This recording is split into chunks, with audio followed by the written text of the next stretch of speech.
Hello and welcome to interest.co.nz. I'm Gareth Vaughan with today's 90 at 9. We kick off today with expectations the Reserve Bank will this week increase the official cash rate by 25 basis points to 2.75%.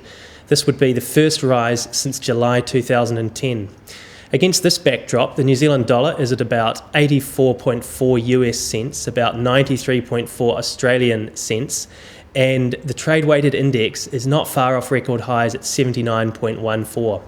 Meanwhile, over the weekend, the US economy added a more than expected 175,000 jobs in February, according to the US Labour Department, despite cold winter weather gripping much of the country during this time.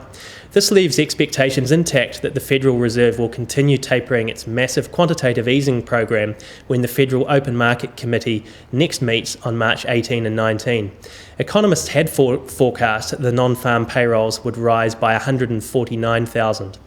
The unemployment rate in the US, however, rose to 6.7% from a 5-year low of 6.6% as Americans flooded into the labour market to search for work.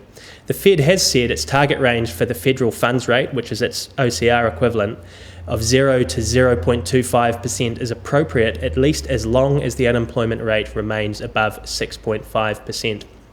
Meanwhile, China's exports fell heavily in February, pushing the country's trade balance into a deficit, adding to fears of a slowdown in China's economy.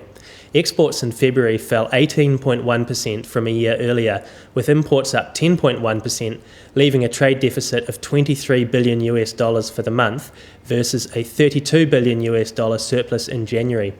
New Year holidays are being blamed, but the sharp and unexpected fall in exports comes after factory surveys since the start of the year pointed to weakness in economic activity as demand slips both in China and overseas.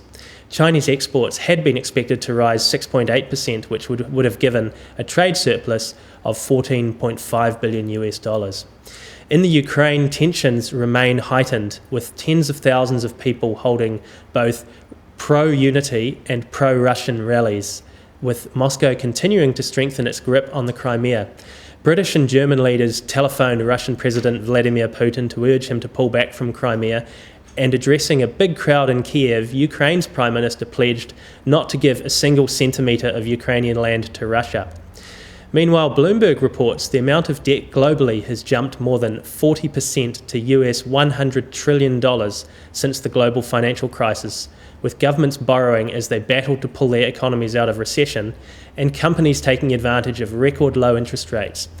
Bank for International Settlement figures show a $30 trillion debt increase between the middle of 2007 and the middle of 2013, compared with a $3.86 trillion decline in the value of equities to $53.8 trillion. I'm Gareth Vaughan, and that's 90 seconds at 9 a.m. at interest.co.nz.